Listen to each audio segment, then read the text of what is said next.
अस्सलामुअलैकुम। Programme ground zero के साथ मैं हूं मुदस्सर इकबाल। आज़ाद कश्मीर इंतखाबात के दूसरे मरहले में कल मुजफ्फराबाद डिवीज़न की 9 और मुहाजिरीन मुकीम पाकिस्तान की 12 नशिस्तों पर पोलिंग होने जा रही है। मुजफ्फराबाद डिवीज़न के 3 अजला में मुजफ्फराबाद की 5, जेहरम वैली की 2 और नीलम की 2 नशिस्तें शामिल हैं। मुजफ्फराबाद डिवीज़न के तीनों अजला के 9 हलकों पर 208 उम्मीदवार मैदान में हैं। मुजफ्फराबाद डिवीजन के इंतखाबी दंगल में आज़ाद कश्मीर की सियासत के कुछ बड़े नाम भी मैदान में उतरेंगे, जिनमें साबिक वज़ीर आज़म आज़ाद कश्मीर राजा फारूक हैदर खान, सदर इस्तेहकाम पाकिस्तान पार्टी आज़ाद कश्मीर और साबिक वज़ीर आज़म आज़ाद कश्मीर सरदार तनवीर इलियास खान, कायम मुकाम सदर आज़ाद कश्मीर चौधरी लतीफ़ अकबर और सदर पाकिस्तान मुस्लिम नून आज़ाद कश्मीर शाह गुलाम कादिर शामिल हैं। पाकिस्तान पीपल्स पार्टी और नून लीग के दरमियान मुजफ्फराबाद डिवीजन में कांटे का मुकाबला देखा जा रहा है। LA-25 नीलम 1 में पीपल्स पार्टी के उम्मीदवार मियां अब्दुल वहीद मुस्लिम नून आज़ाद कश्मीर के उम्मीदवार शाह गुलाम कादिर और इस्तेहकाम पाकिस्तान पार्टी के सरदार तनवीर इलियास के दरमियान सख्त मुकाबला मुतवक्के है।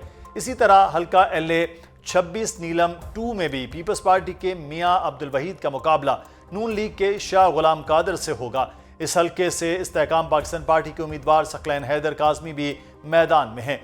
LA-29 मुजफ्फराबाद 3 में बैरिस्टर सैयद इफ्तिखार अली गिलानी नून लीग के उम्मीदवार, जबकि उनके मद्दे मुकाबिल पीपल्स पार्टी के नामजद उम्मीदवार सरदार मुख्तार अहमद खान मैदान में है।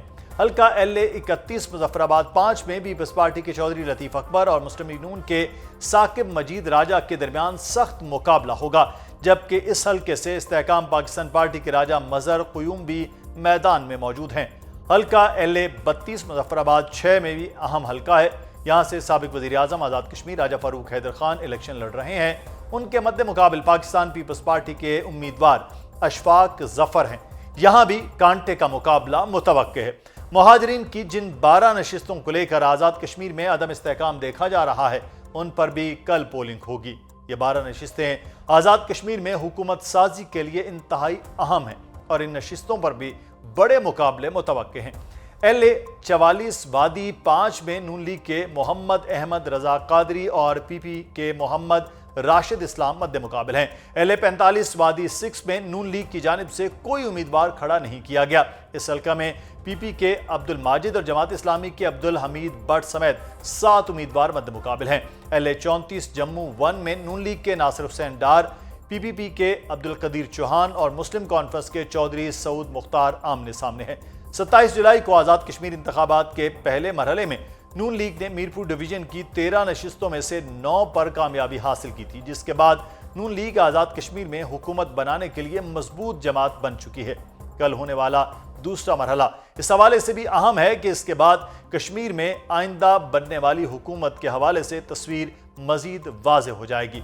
आज़ाद कश्मीर के इंतखाबात में जहाँ PPP और नून लीग के दरमियान तल्खियाँ बढ़ चुकी हैं, वहीं वज़ीर दाखिला मोहसिन नकवी के हालिया बयान को लेकर वफाकी हुकूमत में शदीद तशवीश पाई जा रही है। वज़ीर दाखिला मोहसिन नकवी ने नए सूबे बनाने की बात की तो पहली बार ऐसा देखा गया कि हुकूमत के अंदर से भी मोहसिन नकवी पर तनकीद की जा रही है। जरदारी साहब के जो बरखुरदारान हैं, एक बरखुरदार जो है वो ये फरमा रहे हैं, एक दूसरे बरखुरदार हैं वो कल फरमा रहे थे कि ये सिस्टम जो है ये बस अब खत्म हो चुका, ये सिस्टम जो है ये अब आगे चलने के जो है वो काबिल नहीं रहा। ओ भाई, इस सिस्टम में तुमने 30 साल का सफर जो है वो 3.5 साल में तुम कहां से चले हो और कहां पहुंचे हो, और अब तुम्हें आगे पता चला है कि ये सिस्टम जो है ये बिल्कुल खराब है, ये चल नहीं सकता।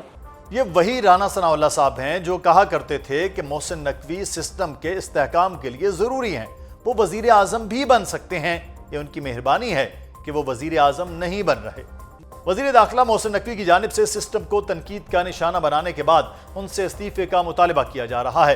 पहले वजीर दिफा ख्वाजा आसिफ ने उनसे इस्तीफे का मुतालबा किया और आज पाकिस्तान पीपल्स पार्टी सिंध के सदर निसार खोड़ो ने भी मोहसिन नकवी को ओहदा छोड़ने का मशवरा दे दिया। की हुकूमतें तो पाकिस्तान में 50 साल से हैं और वो 50 साल जो हुकूमतें कर रहे हैं, उन्होंने अगर पाकिस्तान का बेड़ा गर्क किया है तो पाकिस्तान की सरजमीन पे हमला क्यों कर रहे हो? वो सरजमीन जो हमने हासिल की, उस सरजमीन पर खदो खाल बनाए, ये कॉन्स्टिट्यूशन का किताब बनाया, इतना मोटा किताब, 18वीं तरमीम बनाई, पाकिस्तान के सियासत को आजाद करने के लिए हमने कोशिशें की और वो आजाद करने की कोशिशों को मलियामेट कर रहे हो तुम। और जब इससे कोई कहता है कि तुम्हें इस्तीफा देनी चाहिए तो मैं भी हक बजाने दूं कि उसको इसमें नहीं रहना चाहिए। वजीर दाखिला मोहसिन नकवी के बयान ने 28वीं आईनी तरमीम के हवाले से एक वाज़ेह इशारा दे दिया है। नए इंतजामी यूनिट्स के मामले पर एक बार फिर बहस शुरू हो चुकी है। आज MQM की जानिब से मुतालिबा सामने आ गया कि पाकिस्तान में आबादी के एतबार से नए इंतजामी यूनिट्स बने। खालिद मकबूल सिद्दीकी ने कहा कि सूबों की तकसीम को गद्दारी कहने वाला सबसे बड़ा गद्दार है। कोई मुकद्दस मुकामात हैं ये जिन पे कोई बात नहीं की जा सकती। जब कोई बात नहीं कर रहे थे हम कर रहे थे कि धरती माँ पाकिस्तान है और ये चारों सूबे पाकिस्तान का हिस्सा है। तो जहाँ जहाँ हम बसते हैं, सिंध में रहते हो, पंजाब में रहते हो, खैबर पख्तूनख्वा में रहते हो, बलूचिस्तान में रहते हो, हम अपनी धरती माँ में रहे क्योंकि हमारा ये वतन है। नाकाबिले तकसीम कोई चीज है तो वो मुल्क है, वतन। दूसरी जानिब सीनियर तहकीकाती सहाफ़ी अंसार अब्बासी की खबर के मुताबिक वफाकी वजीर दाखिला मोहसिन नकवी का जुमेरात के रोज़ दिया गया मुतनाज़ बयान दरअसल मुल्क में बेहतर तर्ज हुक्मरानी और अवामी खदमात के मौसर फराहमी के लिए मजीद सूबों या इंतजामी यूनिट्स के क़याम से मुतल्लिक बासर हल्कों की सोच की तर्जुमानी था। अंसार अब्बासी की खबर के मुताबिक मोहसिन नकवी का बयान रावलपिंडी और इस्लामाबाद के दरमियान किसी इख्तलाफ या दरार की निशानदही नहीं करता और मोहसिन नकवी सिर्फ इंतजामी यूनिट्स के तसव्वुर को फ़रोग दे रहे हैं। पाकिस्तान में इस वक्त नए सूबों की बाज़गश्त जारी है। इत्तेहादी जमातों के दरमियान भी इस मामले पर इख्तलाफात देखे जा रहे हैं। सरबराह अवाम पाकिस्तान पार्टी और साबिक वज़ीर आज़म शाहिद खाकान अब्बासी ने भी नए सूबों के क़याम की मुखालिफत करते हुए कहा कि सिर्फ सूबे बनाने से मुल्क ठीक नहीं होगा बल्कि हमें निज़ाम बदलना पड़ेगा। वज़ीर दाखिला मोहसिन नकवी की जानिब से नए सूबों के क़याम के साथ साथ मौजूदा निज़ाम और मौजूदा हुकूमत के कुछ फ्लैगशिप मनसूबों पर भी तनकीद की गई थी। लैपटॉप स्कीम का नाम लेकर तनकीद की गई, लेकिन दिलचस्प और हैरान कुन बात यह है कि 48 घंटे गुजर जाने के बावजूद सीनियर वजीर पंजाब मरियम औरंगजेब, वजीर इत्तलात पंजाब अज़मा बुखारी और वफाकी वजीर इत्तलात अता तारड़ की जानिब से वजीर दाखिला के इस तनकीदी बयान पर कोई जवाब नहीं दिया गया। अब देखना यह होगा कि हुकूमती आपस के अख्तलाफात और इत्तेहादी जमातों के दरमियान बढ़ती हुई सियासी तलखियों का ऊंट किस करवट बैठेगा और ऐसे में आज़ाद कश्मीर इंतखाबात के दूसरे मरहले का नतीजा क्या होने जा रहा है। इस सब पर बात करेंगे। हमारे साथ मौजूद हैं पाकिस्तान मुस्लिम नून के रहनुमा और वजीर कैसर अहमद शेख साहब। बहुत शुक्रिया कैसर साहब आपके वक्त का। सर, कल की कैलकुलेशन क्या है? आप पर धांधली के इल्ज़ामात लगाए जा रहे हैं और पहले ये इल्ज़ाम पाकिस्तान तहरीक इंसाफ लगाती रही, अब पाकिस्तान पीपल्स पार्टी लगा रही है आप पर इल्ज़ाम। क्या चक्कर है कि मुस्लिम नून पर धांधली और धांधली के इल्ज़ाम हो रहे हैं? बिस्मिल्लाहिर्रहमानिर्रहीम। देखिए, इलेक्शन तो कराना जो है मेनली इलेक्शन कमीशन का काम होता है और लोग ऊपर ऑब्जर्वर होते हैं।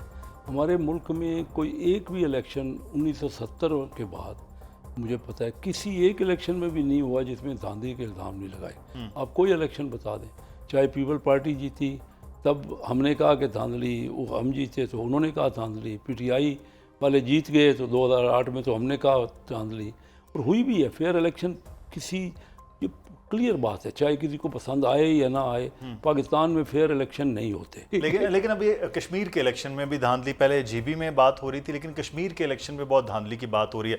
अभी उससे धांधली भी बात आते हैं। आपकी कैलकुलेशन अभी क्या है? मुहाजिर सीटें हैं 12, उस पर भी कल इलेक्शन होने जा रहा है और 9 सीटें मुजफ्फराबाद की हैं। क्या कैलकुलेशन पाकिस्तान मुस्लिम नून कर रही है? कश्मीर में हमेशा से जो ट्रेडिशनल मुस्लिम लीग नवाज ही जीतती रही है। मुकाबला होगा, लेकिन बिलावल साहब जिस तरह की तकरीरें कर रहे हैं, लेकिन GB में वो जीत गए तो हमने उनको तस्लीम किया, हमने कहा जी आप जीते हैं, आप हुकूमत बना लें। अब वो हमारे साथ भी हैं, एक तरफ तो हमारी एलाई पार्टी है। देखिए मैं आपको बताऊं, वो सीरियस बात ही नहीं कर रहे ना, ये तो लीडरशिप का पता लगता है। फ़र्ज़ कीजिए आप सीरियस हैं तो हमारे साथ क्या कर रहे हैं? अगर धांधली हो रही है और हमारे खिलाफ आप 47 का इल्ज़ाम लगा रहे हैं तो आपके प्रेसिडेंट भी तो उसी असेंबली से बने हैं ना, तो फिर क्यों बने हैं? आप प्रेसिडेंट क्यों बैठे हैं वहाँ? अगर ख़ुद आप कहते हैं कि 47 से आए हैं तो 47 वाली असेंबली ने इलेक्ट किया है प्रेसिडेंट ऑफ पाकिस्तान को, हमारे वो लीडर हैं। मैं समझता हूँ कि इसकी बातें जब एक तरफ आपने मिल के काम करना है, ये तो हट जाएँ बेशक। मैं समझता हूँ कोई भी अफोर्ड नहीं कर सकती पार्टी ये इस सिस्टम में, तब भी हुकूमत रह सकती है अगर पीपल पार्टी और मुस्लिम लीग मिल के काम कर रहे हैं, और दोनों का इसमें मफाद है। और हालात भी इस तरह के हैं कि देखिए ना, जब हमें भी पता है कि अगर वो उनकी मेजॉरिटी के बगैर तो हम हुकूमत में नहीं रह सकते। सही। लेकिन ये जो है ना खामखा के इल्ज़ाम। लेकिन मीरपुर डिवीजन का भी इलेक्शन हुआ, मैं भी उस दिन वहाँ कोटली में मौजूद था। अब उसके बाद वो 4 हलके खोलने की बात कर रहे हैं। 4 हलके 2014 में इमरान खान साहब कहते थे खोल दें, अभी 2000 जो है वो आज के 26 में बिलावल साहब कह रहे हैं 4 हलके। तो ये आप पर धांधली के इल्ज़ाम तब भी लग रहे थे 4 हलकों के, आज भी 4 हलके 12 साल बाद आपका पीछा नहीं छोड़ रहे। डियर मुझे बता दें 56 साल में किस इलेक्शन को माना गया है? 70 के इलेक्शन को तो सब कहते हैं, जिसमें मुल्क अलग हो गया, आपके सामने 2 हिस्से बांग्लादेश बन गया।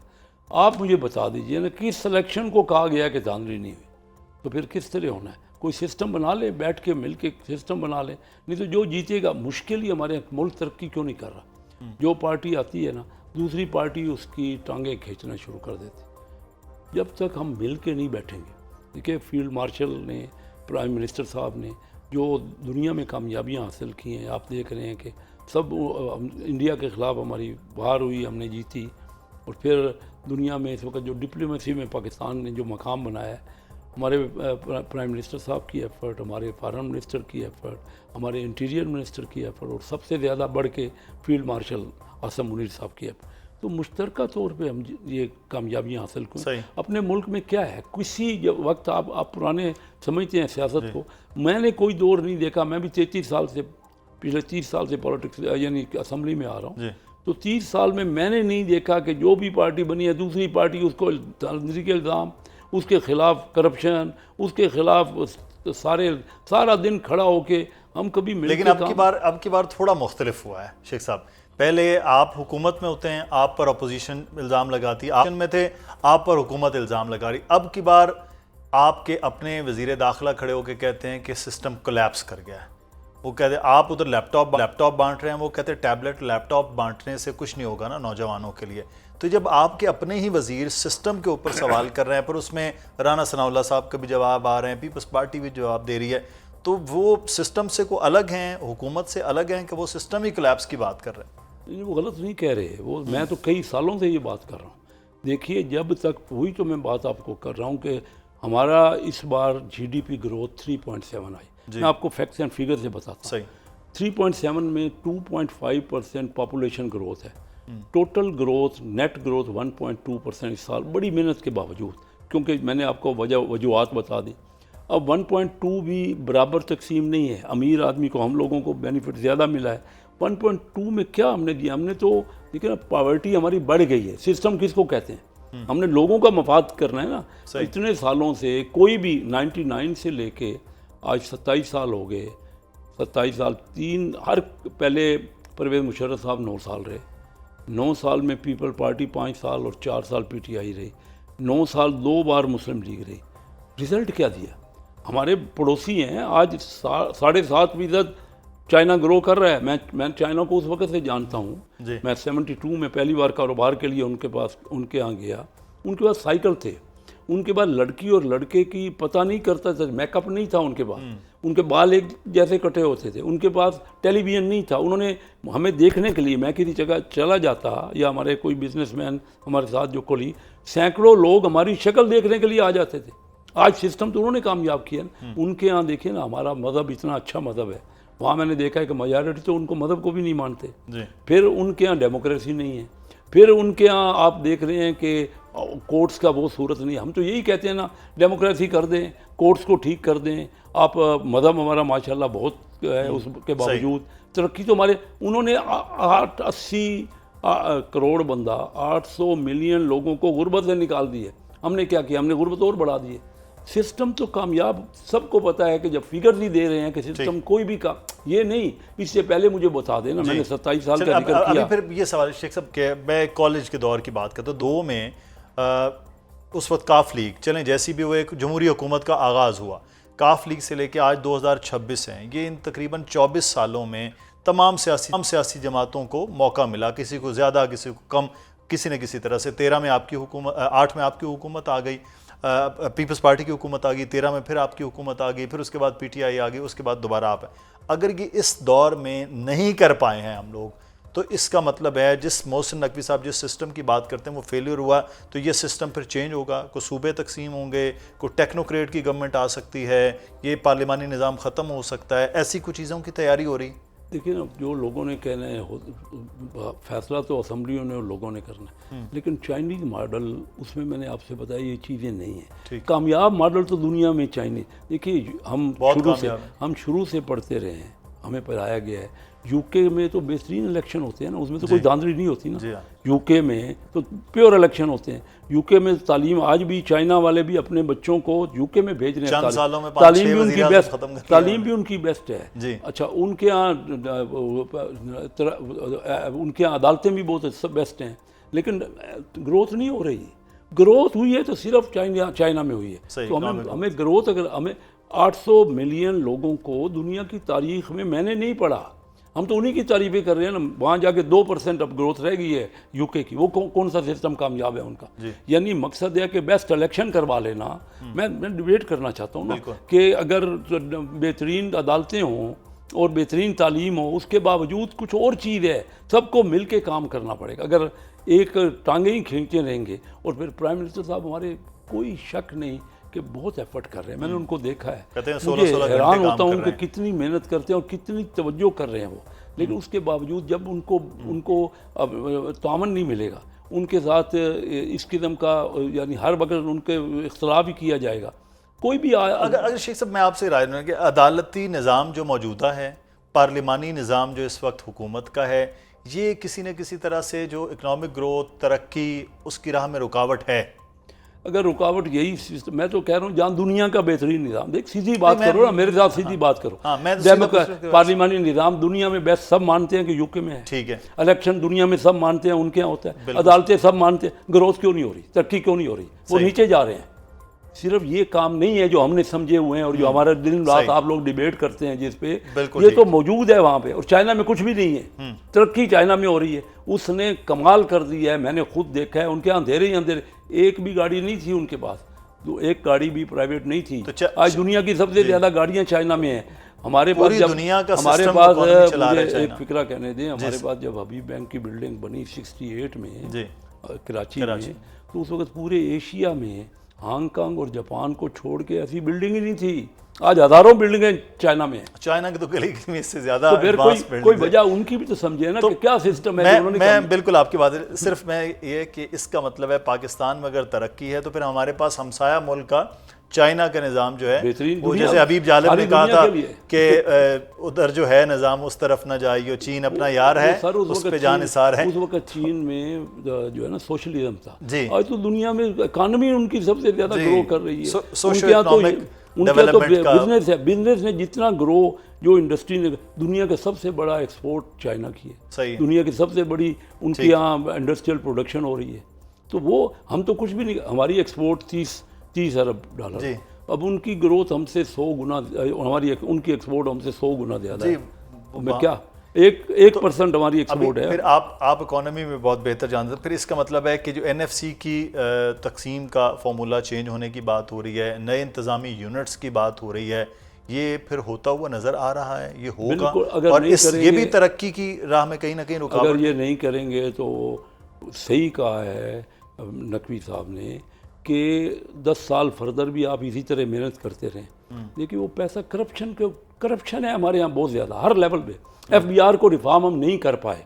मैं आज से 46 साल पहले 1980 में कराची चैम्बर ऑफ कॉमर्स की जो टैक्सेशन कमेटी है उसका चेयरमैन, जो प्रॉब्लम उस वक्त काफ़ी प्रॉब्लम हो अभी भी है। हम बिजनेसमैन को, स्टेक होल्डर को बिठा के क्यों नहीं कर, जब मैं एक आया ही हूँ, बड़ी मुश्किल से आया हूँ, कौन उसी तरह से आया हूँ ना भाई, वैसे तो इलेक्ट बंदा होता नहीं कि मैं उन फ्यूडल से लड़के जो कि एजुकेशन की फेवर में नहीं थे, हमने अपने यहाँ यूनिवर्सिटियाँ बनाई हैं, कॉलेज बनाए, आया हूँ, तो अभी मुझे कोई मौका तो दो, मुझे काम तो करने दो ना कुछ। मुझे फेडरल मिनिस्टर बनाया हुआ है, लेकिन यकीन जानिए कि सारा कोई इन्वॉल्वमेंट किसी भी मिनिस्टर की बहुत कम है। अभी ये खुद फेडरल मिनिस्टर ने, इसने MQM के फेडरल मिनिस्टर ने, मुस्तफ़ा कमाल ने एक जलसे में कहा है कि पाकिस्तान में 5 आदमियों के अलावा, एक प्राइम मिनिस्टर और 4 चीफ मिनिस्टर के अलावा पावर ही की, तो मिनिस्टर के पास क्या है? क्या करूंगा जब बात ही मेरी नहीं सुनी जाती। जब मैं तो प्राइम मिनिस्टर साहब को तजावीज़ पावरफुल कौन है? writing- मतलब प्राइम मिनिस्टर तो सर सारी पावरफुल चीज़ें- आपके यहाँ ब्यूरोक्रेट है, पावरफुल आपके यहाँ जो इदारे हैं वो और इदारों में करप्शन है। और बिजनेसमैन में भी ये नहीं है कि सारे साफ सुथरे हैं। सही। तो जिन्होंने किया है, देखिए ना पीटीआई के दौर में ये सामने है हमारे ना कि $3 बिलियन उस वक्त 120 रुपये डॉलर था, आज 280 रुपये, थोड़े अरसे की बात है। उन्होंने $3 बिलियन 150 अमीरों को दे दिए 10 साल के लिए 0% पे। जी।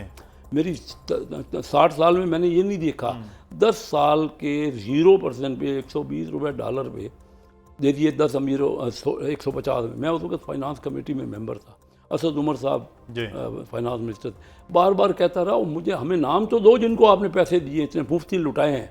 अब उसके बाद क्या हुआ, फौरी तौर पे पाकिस्तान डिफ़ॉल्ट होना चाहिए। किसने दिया? गवर्नर स्टेट बैंक ने दिया। वो आए हुए थे गवर्नर स्टेट बैंक, किसी की सुनते ही नहीं थे। उन्होंने इंडस्ट्रियलिस्ट ने क्या कहा कि जी हम इंडस्ट्री लगाएंगे, एक्सपोर्ट बढ़ाएंगे। आज किसी ने पूछा उनसे वो पैसा किधर गया? शेख साहब आपको 30 साल लगे हैं, ये जो बात आप मैं बात कर रहे हैं 33 साल सिस्टम हो गए, 33 साल 33 ईयर्स, और उस 33 साल में से सिर्फ 3 साल के अरसे में मोहसिन नकवी साहब ने कह दिया ये सिस्टम कोलैप्स कर गया। तो अब आप वही बात जो आज से बात करें, आप आए, आप कह रहे हैं मैं इलेक्शन में इसीलिए आया कि सिस्टम में कुछ चेंजेस होने, तो फिर इसका मतलब मोहसिन नकवी साहब फिर ठीक कह रहे हैं और ये फिर तैयारी भी हो रही है सिस्टम में तब्दीली की? मैं नहीं कह सकता कि क्या बात ये है कि हम कामयाब नहीं हुए। कामयाब कोई एक हुकूमत नहीं, कोई भी हुकूमत, ये तो ग्रोथ बता रही है ना आपकी अपनी, तो कोई फिगर्स हैं, गवर्नमेंट की फिगर्स हैं ना। 3.7% बड़ी मेहनत के बाद हर चीज़, जिस वक्त उस वक्त जबकि पहले हमारी रेटिंग जो थी जो स्टैंडर्ड एंड पुअर की रेटिंग थी पिछले B- थी या C थी, अब 8 साल बाद पहली बार B हुई है। ये बड़ी अचीवमेंट है, ये नहीं थी इनके दौर में पीटीआई में या पीपल पार्टी के, तो ये चीज़ अचीवमेंट है। लेकिन उसके बावजूद कॉन्फिडेंस नहीं आ रहा। हम सबको जाके कहते हैं इन्वेस्टमेंट का, वो कहते हैं आपके यहाँ रेगुलेशन इतनी इजाज़तें, लाइसेंस, परमिट। मैं खुद मिनिस्टर हूँ, मैं आपको अपनी बात कर रहा हूँ, मैं किसी और की नहीं कर रहा कि मैं जो चाहता था मैं तो नहीं यहाँ कर पाया, मेरा फेलियर है। रिजल्ट अगर मैं ना दे सकूँगा ठीक है, मैं कोई कहेंगे तो मैं रिज़ाइन कर दूंगा, मुझे कोई इसमें इतराज़ नहीं है। लेकिन या तो मुझे काम करने दें, या ब्यूरोक्रेट ही अगर ने उसने फैसले कर, वो फैसले जो हुए हैं 1.5 साल से उसमें अमल ही नहीं हो रहा, इम्प्लीमेंट ही नहीं हो रहा, वहीं के वहीं है। एक आज बैंक अकाउंट खोलना हो ना मुझे, तो जाके बैंक अकाउंट नहीं खुलता, मानता नहीं है स्टेट बैंक, कोई मामूली कोई काम भी नहीं होता पाकिस्तान। मुश्किल तरीन पाकिस्तान में काम। बिजनेसमैन ये कहता है, मैं अभी गया हुआ था यूके में, उनकी इन्वेस्टमेंट कॉन्फ्रेंस थी, वहाँ गया हुआ था, तो और मैं सारे ओवरसीज़ पाकिस्तानी को हर शहर में मिला। उनके पास बहुत पैसा है, और पैसा कहीं भी दुनिया में इन्वेस्टमेंट आई है ना, तो पहले उनके ओवरसीज़ लोगों ने की है।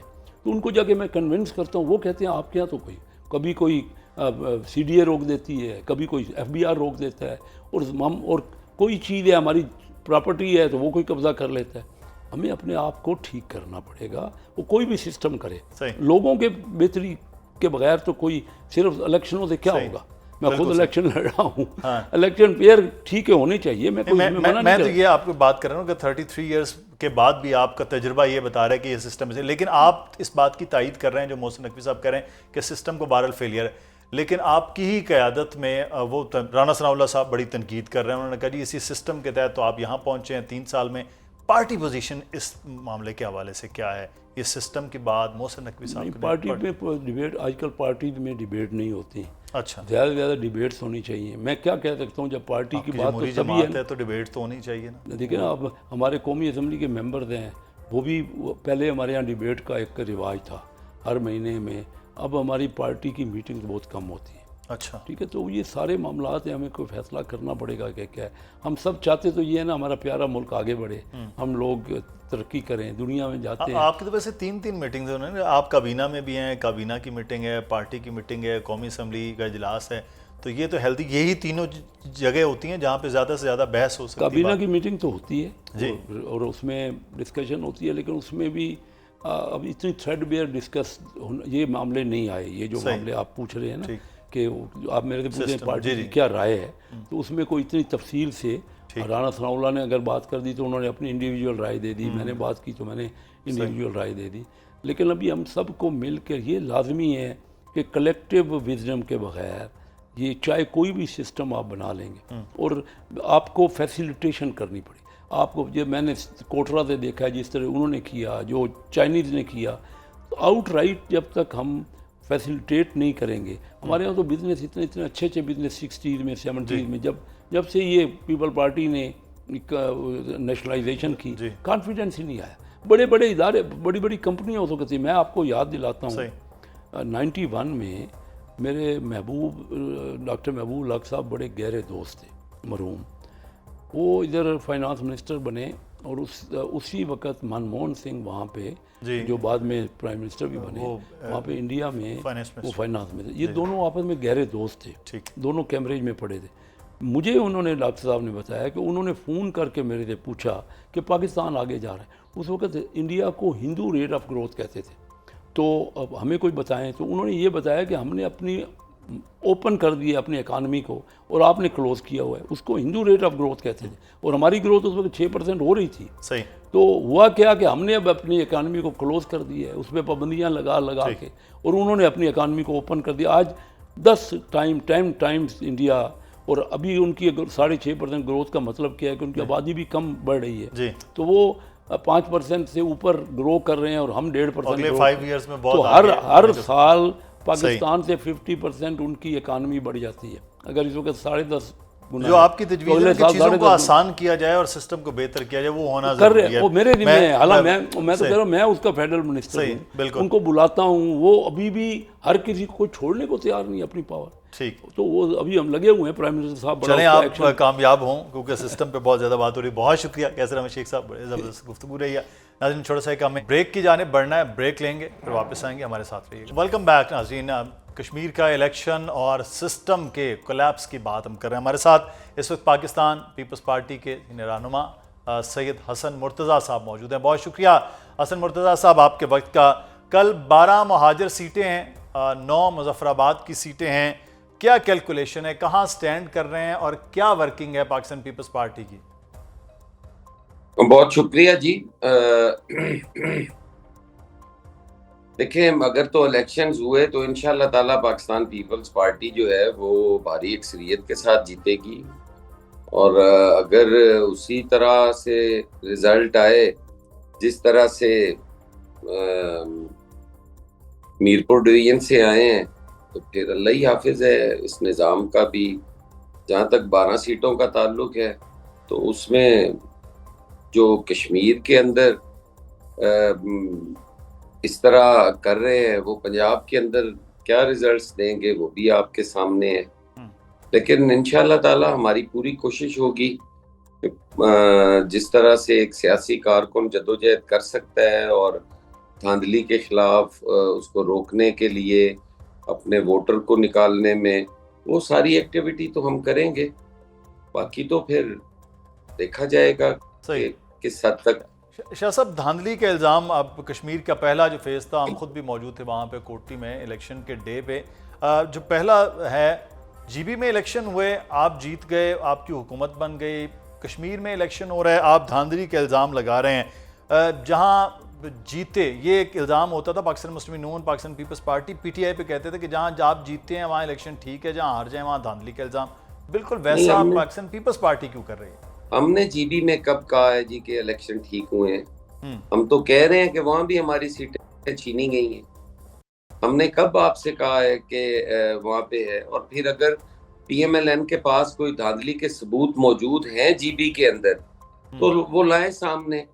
हम तो सबूत के साथ कह रहे हैं कि यार ये वीडियो देखो, ये आपकी फलां पोलिंग स्टेशन की है, इस पे आप ये बैलेट बॉक्स जो है वो लेके जा रहे हो, ये बैलेट पेपर जला रहे हो, ये ठप्पे लगा रहे हो, ये हमारे पोलिंग एजेंट्स को बाहर निकाल रहे हो, मार रहे हो, हमारे कारकुनों पे गोलियां चला रहे हो, उनको शहीद कर रहे हो। हम तो एक एक चीज का सबूत दे रहे हैं, वो सबूत भी नहीं देते तो कहते हैं कि जी जीबी में हमने आपको मुबारक दे दी। भाई जीबी में हम जीते थे, आपने हमें मुबारक दे दी, उस मुबारक का बदला हमसे इतना लेना है कि हमारे कारकुनों को गोलियां भी मार रहे हो और हमारा रिजल्ट भी तब्दील कर रहे हो, और हम आपको कहें जी कि बहुत मेहरबानी जी, आपने जीबी में हमारे पे बड़ा कमाल एहसान की है। सही। अच्छा हसन मुर्तज़ा साहब, आप पाकिस्तान पीपल्स पार्टी उन चंद लोगों में है जो पंजाब में कामयाब अपनी नशिस्त पे होते रहे। जैसे पीपल्स पार्टी जब बहुत मजबूत थी, जब कमज़ोर हुई तब भी। लेकिन जो परसों मोहसिन नकवी साहब की स्टेटमेंट, कल DGISP की प्रेस कॉन्फ्रेंस, तो क्या बताए कि 28वीं तरमीम आ रही है? देखें, अब जो भी तरमीम आनी है वो 28वीं होनी है जी। सही। उसमें सूबे बने, उसमें कुछ और हो, वो 28वीं होनी है, क्योंकि 27वीं हो गई है, अब 28वीं होनी है जी। तो ये सीरियल नंबर की बात नहीं है जी। देखिए, जब कोई तरमीम आएगी तो हम बात करेंगे ना। अब एक मोहसिन नकवी साहब ने एक बात की कि सूबे बनने चाहिए, वो डिबेट ओपन हुई। हम कहते हैं कि यार ये डिबेट, आप लोग किससे शिकायत कर रहे हो कि सिस्टम कोलैप्स कर गया है, और सिस्टम कोलैप्स सिस्टम ने किया है। आप कहते हो यूनिट्स नए बना दो। भाई सिस्टम को ठीक करो, नया सिस्टम कोई लाना है तो बताओ ना हमें क्या लाना चाहते हो। सही। तो शाह साहब, 27वीं तरमीम जब आ रही थी तब भी ये बातें हो रही थी कि NFC की रिवाइज होगा और कुछ ऐसी चीज़ें चल रही थी, लेकिन उस वक्त मामला 27वीं तरमीम ख़त्म हो गई। उसके बाद NFC के हवाले से सूबों ने वफाक को खातिर खा जो रकूम है वो भी दे दी, तो मामला लग रहा था कि शायद टल गया है। क्या अब दोबारा से NFC की रिवीजन और नए इंतज़ामी यूनिट्स का मामला आता है अगर, तो पाकिस्तान पीपल्स पार्टी का प्लान ऑफ एक्शन क्या? कि हम गवर्नमेंट को कहते हैं लोकल बॉडीज करा दो। लोकल बॉडीज तो गवर्नमेंट करवाती नहीं है। 2.5 साल हो गए हमें कहते हुए। कोऑर्डिनेशन कमेटीज में पहले नंबर पे जो डिस्कशन होती थी वो अपना लोकल बॉडीज पे होती थी कि लोकल बॉडीज करवाओ। आपने हमारे साथ ये एग्री किया था कि हम लोकल बॉडीज करवाएंगे। लोकल बॉडीज तो करवाई नहीं। अब अगर लोकल बॉडीज होती, आपका जो NFC है वो PFC होता, सूबों को जाता, तो आज बेहतरी होती। आज जिस निज़ाम को हम कोस रहे हैं, जिस निज़ाम को हम खराब कह रहे हैं, उस निज़ाम ने हमें बहुत कुछ दिया है। ये सियासत निज़ाम को थोड़ा सा मैं चाहूँगा कि आप, क्योंकि सीनियर आदमी है सियासत के इस मामले में, मुझे ये बताइएगा कि क्या है जिसकी फेलियर की बात कर रहे हैं मोहसिन नकवी साहब? ये वफाकी हुकूमत है, निज़ाम चारों सूबाई हुकूमतें हैं, या पिछले जो तकरीबन 50 से 60 साल जब से पार्लिमानी निज़ाम स्टार्ट हुआ है, ये उस निज़ाम की बात कर रहे हैं? ये क्या सिस्टम, इस सिस्टम से क्या मुराद है? देखिए, निज़ाम में क्या खराबी है? पार्लिमानी जमहूरियत है। जिन ममालिक में पार्लिमानी जमहूरियत है, क्या वहाँ पे यही तरीका कार नहीं है?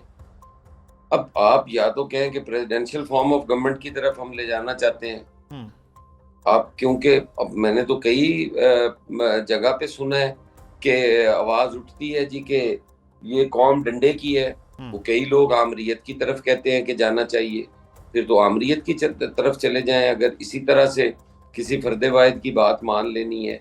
अब मोहसिन नकवी साहब की समझ नहीं आई कि वो वजीर दाखिला है, उनकी हुकूमत है, ये PMLN का मौक़िफ़ है या उनका जाती मौक़िफ़ है। अच्छा, अगर वो जाती मौक़िफ़ के साथ खड़े हैं तो फिर वो शाह साहब, इसमें अभी हमारे साथ कैसर अहमद शेख साहब आप ही के एरिया से वो हमारे साथ मौजूद थे। वो कह रहे थे देखें, पार्लिमानी निज़ाम बेहतरीन इंग्लैंड का है, लेकिन उसने क्या ग्रो किया है? कुछ भी नहीं। और एक निज़ाम चाइना का है, सबसे ज़्यादा ग्रोथ जो है वो पिछले 30 से 40 साल में वो चाइना की नज़र आ रही है।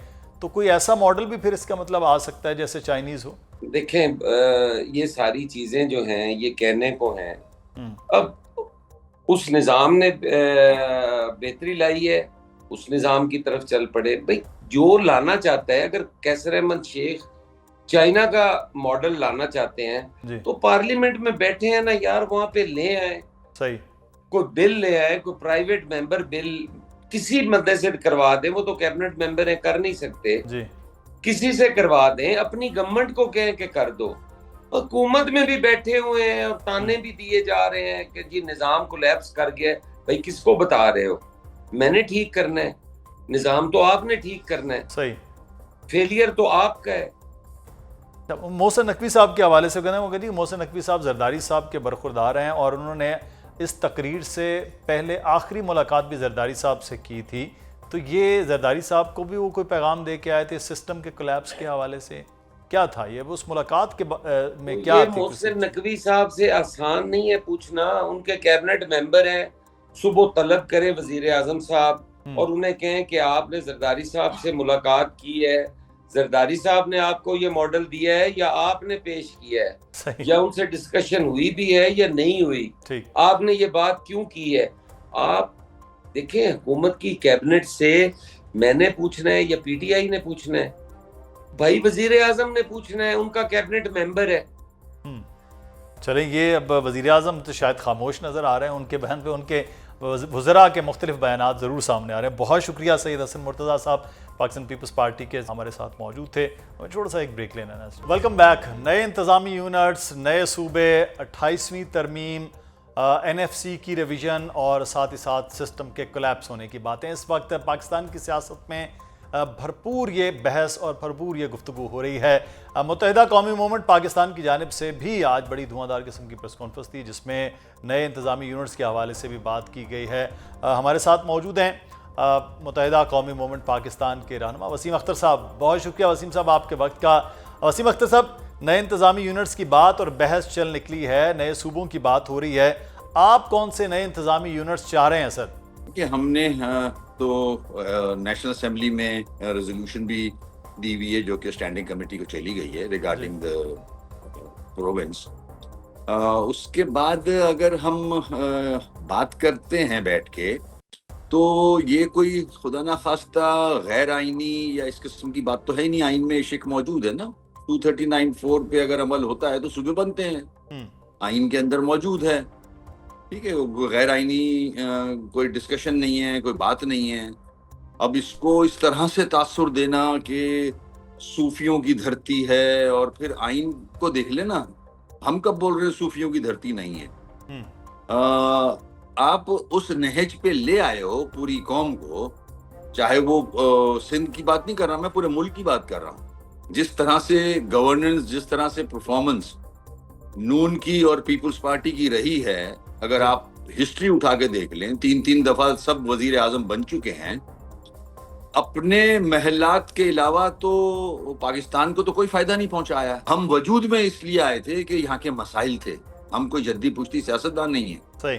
हम इसलिए एक्टिव हुए थे कि ये ज्यादतियां कर रहे हैं, ये वडेरा माइंडसेट जो सिंध पे काबिज है, ये मेरे साथ ज्यादती नहीं कर रहा। मैं तो आवाज उठाता हूँ, मैं तो बोल लेता हूँ, मगर जो मेरा सिंधी भाई है, जो बेचारा मासूम है, गरीब है, जो अंदरूनी सिंध रहता है, उसके साथ क्या क्या ज्यादतियां हो रही हैं, उसका स्टैंडर्ड देखें लिविंग का, उसको गुलामों की तरह ट्रीट किया जाता है। अच्छा, इसमें तो हम हर एक के लिए आवाज उठा रहे हैं। सही। अब इस आवाज में, हाँ, और वसीम साहब, इसमें एक सवाल आपने कहा कि गैर आइनी नहीं है, आइनी है कि सूबे नए बन सकते हैं और नए बनने भी चाहिए, लेकिन इसमें मामला ये है कि सूबाई असम्बली से सबसे पहले मामला है, करारदाद है। एक तो उन्होंने असम्बली में भी आकर बात की कि सूबे नहीं बन सकते, फिर अभी कल भी ये बात की कि सूफियों की धरती है, तकसीम नहीं हो सकती। फिर अगर असम्बली ही नहीं पास करती है वहाँ से इब्तदाई तौर पर उस सूबे की, तो फिर कैसे बनेगा? वहाँ तो मेजॉरिटी उनकी, आपकी तो नहीं है। देखें, वो भी प्रोसीजर अडॉप्ट किया जाएगा ना। मैं कब बोल रहा हूँ गैर आइनी बात करें? आपके पास बहुत सारे ऑप्शंस है ना इनमें। आपके पास रेफरेंडम भी है, आपके पास 239(4) भी है। फिर जो साहिब इक्तदार, जो लोग ये कह रहे हैं कि अब सिस्टम कोलैप्स हो चुका है, तो ये दोनों जमातें ही रूल करती रही है ना। और फिर ये तासुर देना, इसको लिसानी रंग देना, जो कि बिल्कुल गलत है। कोई खुदा ना खास्ता सिंध टूट थोड़ी रहा है, किसी और मुल्क में शामिल थोड़ी होने जा रहा है। सिंध तो सिंध ही रहेगा। एक एडमिनिस्ट्रेटिव यूनिट्स कह लें उसे, सूबे कह लें, वो बनेंगे। सूफी का मामला तो यही रहेगा, सूफियों को कोई डिस्टर्ब नहीं कर रहा। ज्यादतियां तो आपने सूफियों के साथ की हुई है। आपने हाल क्या किया है उनका, उनकी लिविंग का? आपने कोई चीज प्रोवाइड नहीं की उन्हें, सिर्फ आप इस्तेमाल करते हो। आप तो बजट भी इस्तेमाल करते हो, आप तो करप्शन करते हो। आप बजट में से 850 अरब रुपया करप्शन की नजर करते हो। बेनजीर इनकम सपोर्ट प्रोग्राम के उस पे बैनर पे सब करप्शन करते हो। और फिर आप कर कैसे सकते हो ये काम? ये बजट का पैसा है, ये आवाम के टैक्स का पैसा है। आप अपनी सियासत चमकाने के लिए, आपकी पॉलिटिकल जो कैंपेन होती है, उसको रन करने के लिए आप इतना बड़ा अमाउंट खर्च करते हो और खर्च भी नहीं करते, उस पर करप्शन करते हो।